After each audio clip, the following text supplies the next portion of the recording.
CBS presents Our Miss Brooks, starring Eve Arden.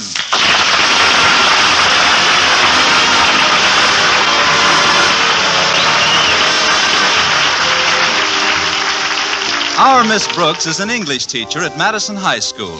She can tell you everything you need to know about the present and past subjunctive, but she's not at all sure about the future. That is, her romantic future with biology teacher Philip Boynton. Like most men of science, Mr. Boynton is quite modest and reticent, especially when it comes to women. Well, this, of course, is in reality. But in the dreams of Connie Brooks, he's sometimes quite another fellow. Listen. Miss Brooks, I've decided to throw caution to the winds. May I call you Constance? Of course. Thank you, darling. Darling, with a little encouragement, this lad will do all right. You're so lovely, so beautiful, so alluring. So why are you standing so far away? Oh, is this better? Oh, much.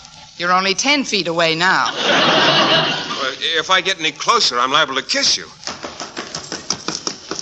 Please, dear, you're standing on my foot. Oh, my darling, when you're close to me like this, I feel enchanted. I seem to hear a little angel singing in my ear. What's that? Oh, fine. My little angel turns out to be Big Ben. Oh, quiet, you little dream butcher. Come in. Are you awake, Connie? Oh, yes, darn it. How are you this morning, Mrs. Davis? Oh, fine, dear. My, you must have had a very exciting dream. Aren't you warm with all those covers wrapped around you? Oh, I didn't notice them. Pardon me while I unravel. Certainly, dear. And while you're at it, you might as well unpucker, too. I brought you a little breakfast snack up on this tray, Connie. It's a brand new recipe I've just discovered. Oh, that's very considerate of you, Mrs. Davis, but I'd rather not try any of your new recipes for breakfast. The last one, as I recall, was Peruvian sprats fried in garlic salt and almond paste. Oh, you love this little dish. It's a sort of a cereal.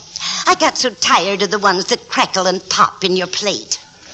This one's real quiet. Oh, what is it, Mrs. Davis? Boiled pine needles. Boiled pine needles? Yes. First, I boil all the tar and rosin out of them. Why? That's the best part. Then I place them in extra heavy cream and coat them with powdered sugar. Oh, look at those slender, graceful needles lying there. They just seem to be sighing and whispering to each other. This is the sneakiest bowl of cereal I ever saw.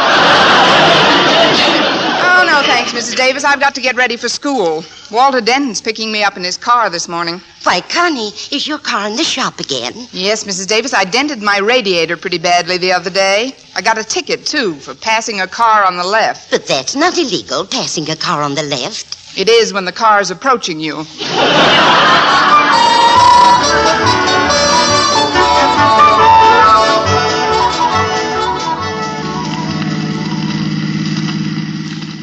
I'm certainly enjoying this ride, Walter. It's a beautiful day. Oh, it sure is, Miss Brooks.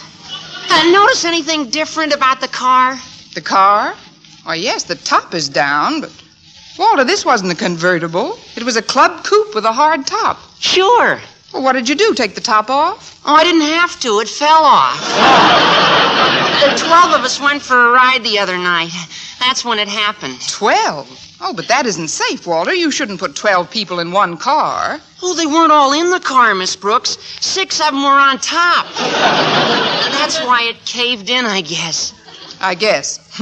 I hope nobody was hurt, Walter. No, fortunately, there were all girls inside, and they're pretty soft.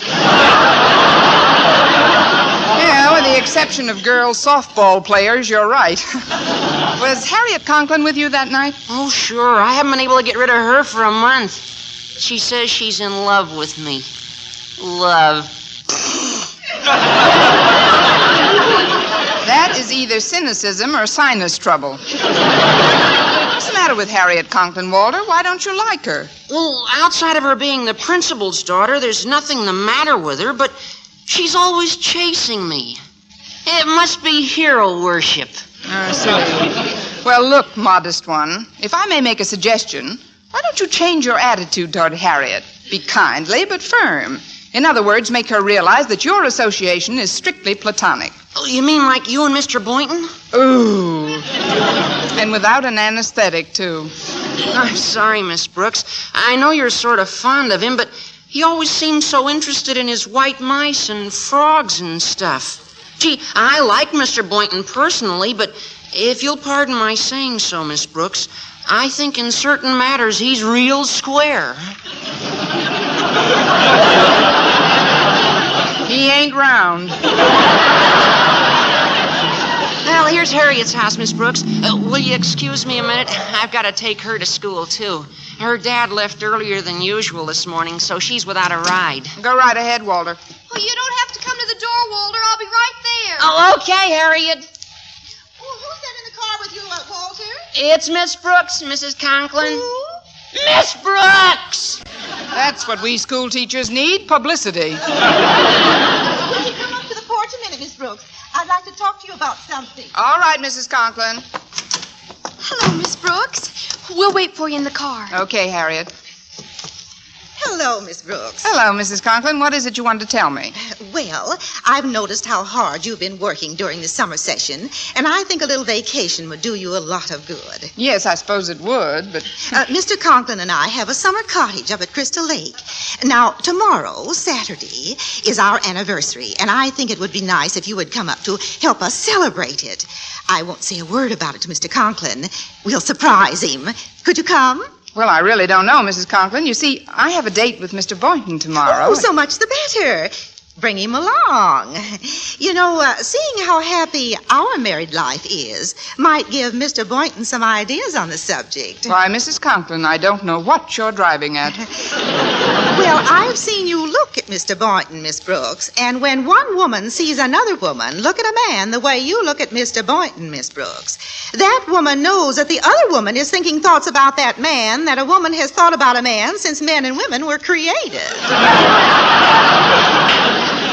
From the picture, little man, you've had a busy woman. Look, Mrs. Conklin, I am sort of fond of Mr. Boynton, but I don't want people to think that I'm... Oh, they will anyway. So you might as well land him. I'll tell you what. You and Mr. Boynton come up to Crystal Lake tomorrow afternoon, and you can be our house guests over the weekend. Oh, but Mrs. Conklin, maybe Mr. Conklin doesn't want any house guests this weekend. Oh, don't worry about that, Miss Brooks. I'll handle Osgood. He'll be delighted to see you when I get through with him. And I'm sure the atmosphere will be extremely matrimonial. Mrs. Conklin, you just sold me. I'm having lunch with Mr. Boynton today, and I'll extend your very kind invitation to spend the weekend in your trap at Crystal Lake. Cottage. Oh, fine. But don't breathe a word about it to Mr. Conklin, whatever you do. Oh, don't worry about that, Mrs. Conklin. While I'm at school, I breathe as few words as possible to Mr. Conklin.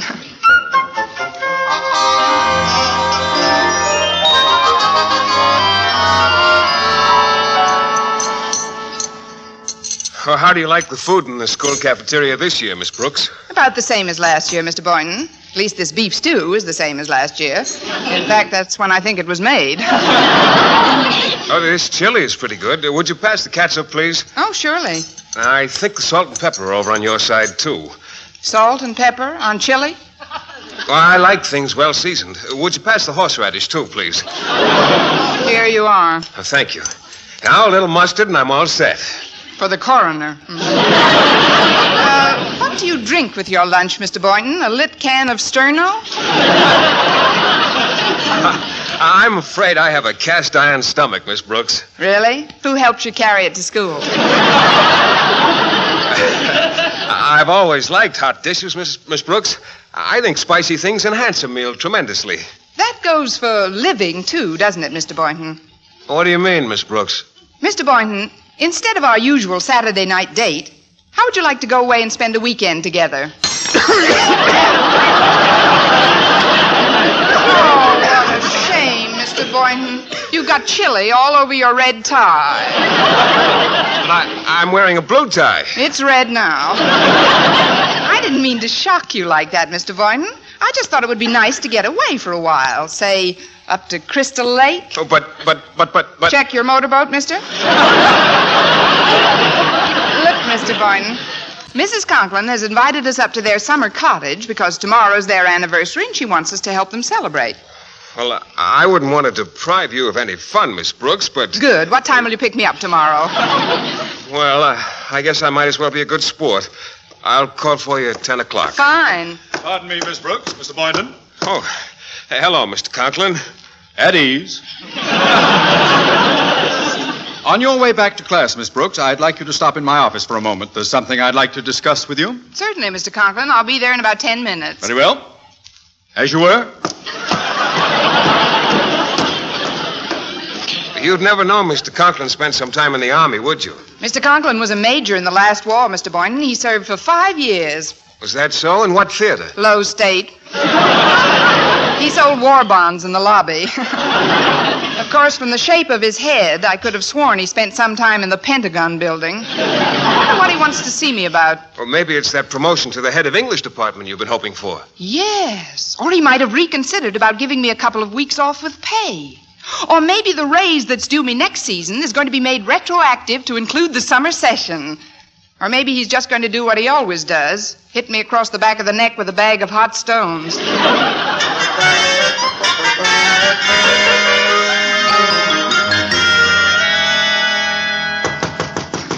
Come in. You wanted to see me, Mr. Conklin? Oh, yeah. Yes, come in, Miss Brooks. Sit down, won't you? Now, I have no desire to pry into the personal lives of any of my teachers. Good for you, Mr. Conklin. I always say that a person's life... However,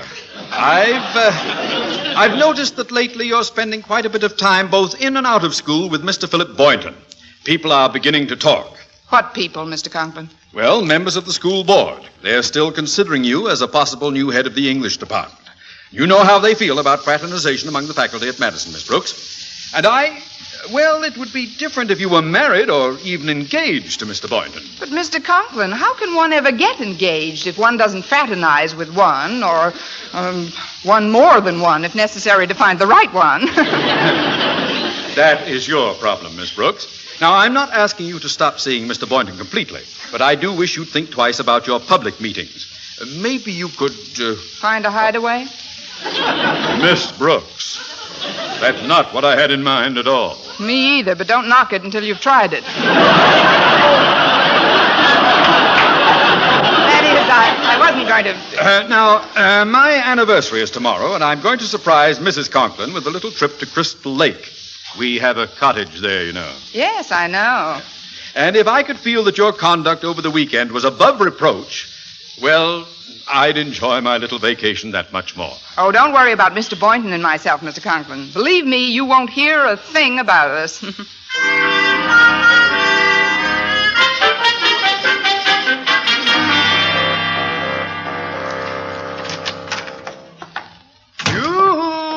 Martha, I'm home from school. That's nice. Go in the pantry and make yourself a peanut butter sandwich, Harriet. Harriet? It's me, Martha. Osgood. I'll be right down, dear. I've been expecting Harriet any minute. Osgood, I've got a surprise for you. Well, now, that's a peculiar coincidence. I've got a surprise for you. You have? What is it? Now, what's yours? Well, I thought it would be nice if we spent our anniversary in the cottage at Crystal Lake. Oh. What do you say, Osgood? Shall we get away from it all this weekend? Yes, that's not a bad idea. Oh, good. I know we'll have a grand time, dear. Now, what's your surprise? My surprise? Well, I thought it might be a good idea if we spent our anniversary at Crystal Lake. Oh, why, Osgood, that's a wonderful idea.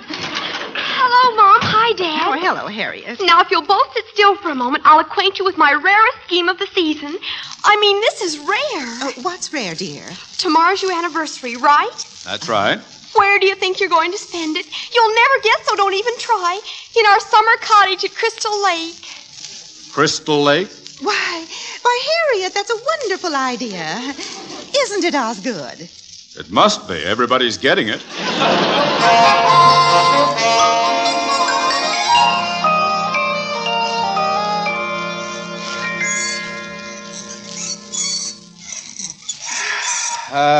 This is the life. I'm certainly glad we didn't close this place up on Labor Day like we usually do. Oh, I knew you'd enjoy yourself here, Osgood. Now, just relax and smoke your pipe. I've got a little dusting to do. Think I'll take a little nap. This hammock is very restful. Before you go, how about a little anniversary kiss, huh? Oh, but Osgood, it's only 1 o'clock in the afternoon. We weren't married until 3. That's all right. Let's have a little preview. Osgood, I declare I don't know what comes over you when we come up here. Must be the mountain air. It must be. Come here, baby.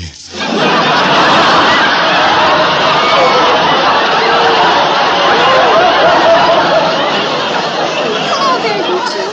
I was just... Oh, am I interrupting something? No, nothing at all, Harriet. I was just about to salute your mother on her anniversary. That's as good a reason as any, I guess. Here's some wildflowers I picked for you both. Congratulations and many, many more happy anniversaries for all of us. Oh, thank you, Harriet. Now run along down to the lake, dear. Your father wants to take a little nap. Okay. I'll see if our rowboat's in shape. Don't forget we're going fishing this afternoon. Now you drop off to sleep, Osgood. And I'll wake you in about an hour. Fine. I'll get your bag out of the trunk. Oh, thanks, Mr. Boynton. Gosh, that was a long drive, but here we are. Yep. Now, it's right up these porch steps, I believe. Yoo-hoo! Anybody home? What is this? Who in the world? Miss Brooks. Mr. Boynton. What are you doing here? That's what I like about Crystal Lake, the hospitality. What's all the commotion about? Oh, it's you, Miss Brooks, and Mr. Boynton. Oh, I'm so glad you could come. Martha, did you invite... Of course, dear. I asked Miss Brooks and Mr. Boynton to spend the weekend with us. That's one surprise I didn't tell you. Aren't you tickled? Yes. Well, then act it, Osgood. You certainly don't look tickled. Some people tickle easier than others. Well, maybe Mr. Conklin'd rather be alone. Oh, nonsense, Mr. Boynton. Osgood and I see as much of each other alone as we want to. We're already married, you know. Yes, I know. Congratulations on your anniversary. Oh, thank you, Mr. Boynton. I always say married life is give and take. Me too. If you'd have given me a little warning, I wouldn't have let you take me here. Now, you two must be all hot and sticky from your drive up here. I hope you both have a bathing suit. For Mr. Conklin's sake, I hope we each have a bathing suit. Well, I'll show you where to change. Just follow me and we'll all get ready for a nice dip. I don't want to go for a dip. Oh, now, dear, we must do the things our guests want to do. Why? As a matter of fact, I'm afraid I don't have a suit with me. I forgot to pack it. Oh, that's all right, Mr. Boynton. I'll fix you up with one of Mr. Conklin's. Now, come along, and you can nap for a few more minutes, Osgood. I'll take the folks in tow. Yes, do that.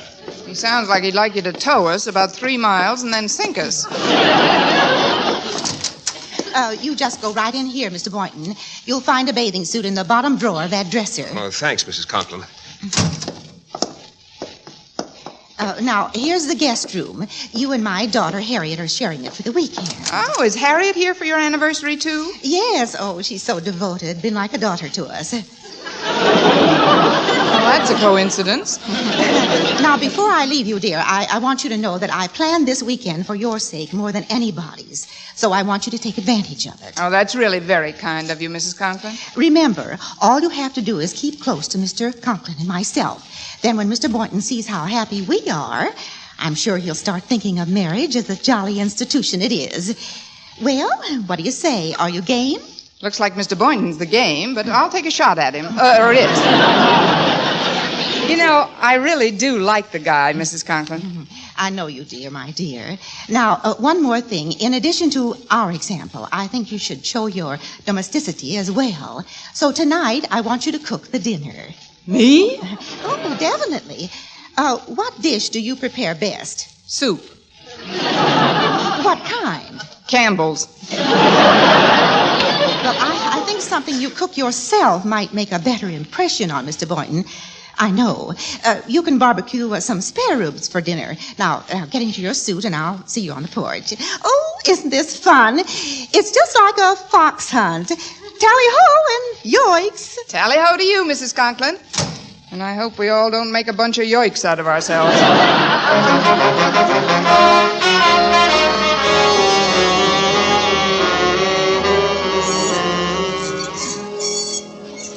Stop rocking the hammock, Martha. I'm getting seasick. Very well. Now, remember, Osgood, we've got to make a good impression for Miss Brooks' sake. I don't like it, Martha. I never did believe in this matchmaking business. Besides, I thought we'd be alone, at least part of the time. Confound it, all this mountain air going to waste. It won't go to waste, dear. As always, tonight. Yes. Come here, baby.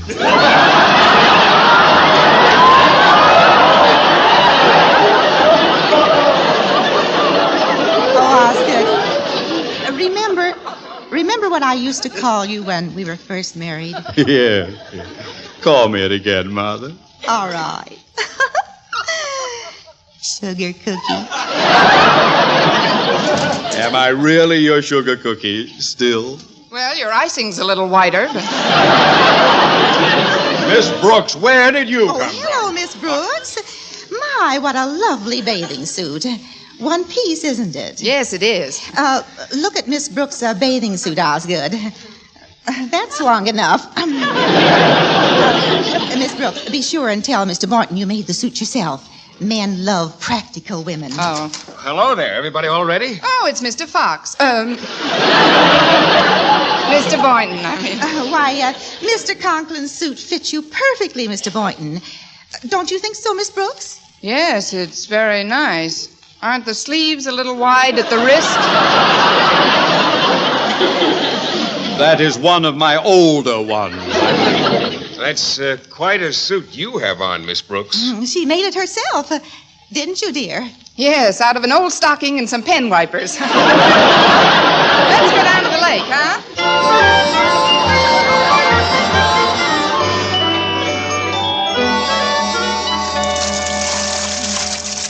Come on, Mr. Boynton. I'll race you to the raft. You're on. Let's go. Yeah, here we are. I'll help you up, Miss Brooks. Oh, thanks, Mr. Boynton. Oh, that was wonderful. Welcome aboard, folks. Oh, hello, Mr. Conklin. We didn't know you were out here. That's all right, my dear. Let's go take a boat ride, Miss Brooks. Oh, nonsense. Why should you lead the raft? Why shouldn't they? Mr. Boynton. Yes? Last one in is a sugar cookie.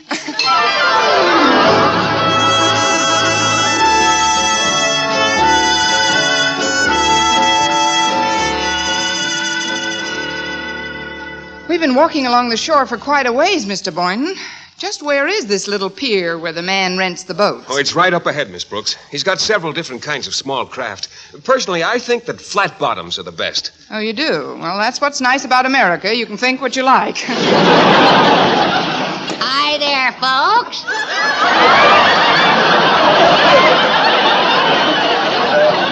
I guess you want a boat, huh? Best way in the world to SYH. SYH? Spend your honeymoon. Oh, we're not married. We're just here to... Oh, not married, huh? Up here for a little P.S., private smooching. Now, come on, just a minute. All you have to do is rent us a boat. Well, here's one right here with a small motor. Very nice. GFN, good for necking.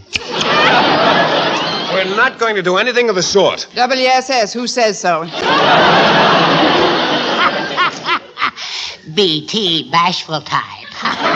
Well, go ahead. Get in, miss. Here, let me help you, Miss Brooks. There. We'll pay you when we come in, all right? Sure. Well, remember, miss, Kyloyhh. Keep your line out. You'll hook him. SL. So long. HDR, hit the road.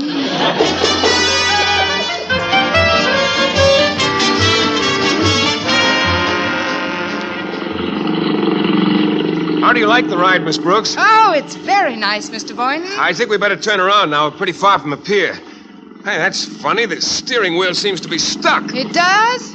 Isn't that a rowboat in that little cove we're heading for? A rowboat? Oh, yes, it is. I better cut the motor off. We're heading right for them. Oh. No, the ignition lever is stuck, too. Oh, my goodness. You've got to do something, Mr. Boynton. We're getting pretty close to that rowboat. Look out! Get out of the way! Quick, Miss Brooks. Lie on the bottom of the boat. I can't stop it. Oh! What happened? Did we hit them?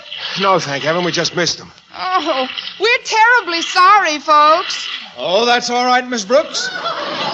We didn't really want to catch any fish here.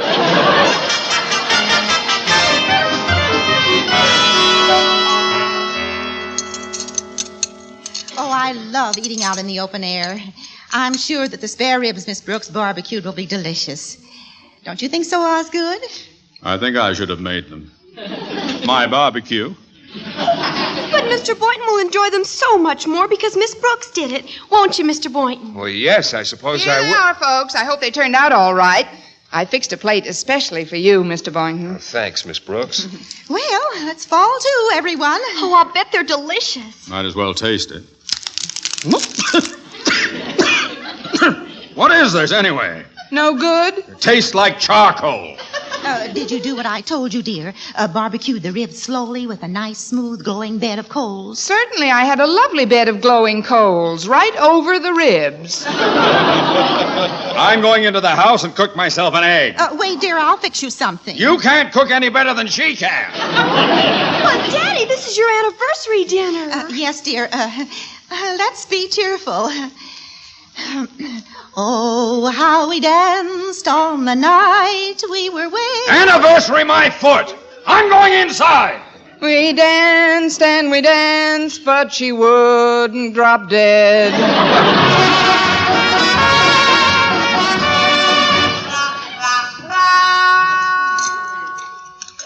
There, dear. Wasn't that a nice snack? And just the two of us alone in the kitchen. Well, it was better than those barbecued rocks. Martha, if that poor Mr. Boynton falls for Miss Brooks, I think it'll be... Now, dear, we agreed to forget all about it. Let's go out and sit in the hammock together. The mountain air is still with us, you know, and it's quite dark on the porch. All right, Martha.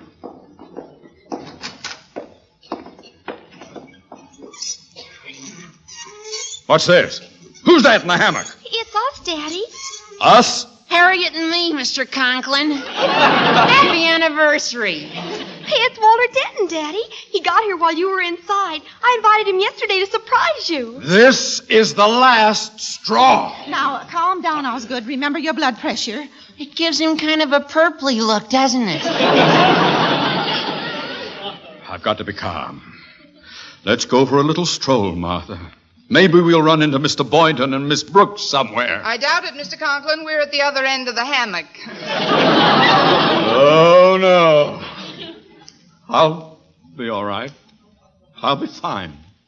Come, Martha. Let's go into our bedroom and go to sleep. Maybe when I wake up in the morning, this will all be we can't go into our bedroom together, Osgood. Now that Walter's here, Harriet and Miss Brooks, and I will have to use our room. You and Walter and Mr. Boynton will have to sleep in the guest house. What? Now this has gone far enough. I'm going to tell you people something. Before you do, Mr. Conklin, I'd like to ask you a question. What is it? How are my chances of being appointed head of the English department? You don't have to answer now. You can think it over and tell me right after I've blown my brains out.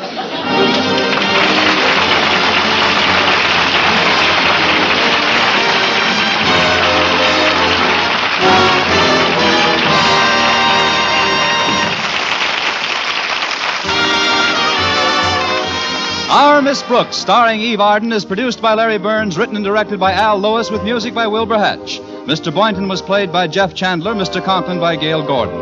Others in tonight's cast were Jane Morgan, Dick Crenna, Gloria McMillan, Noreen Gamale, and Dink Trout. Bob Lamont speaking for CBS, the Columbia Broadcasting System.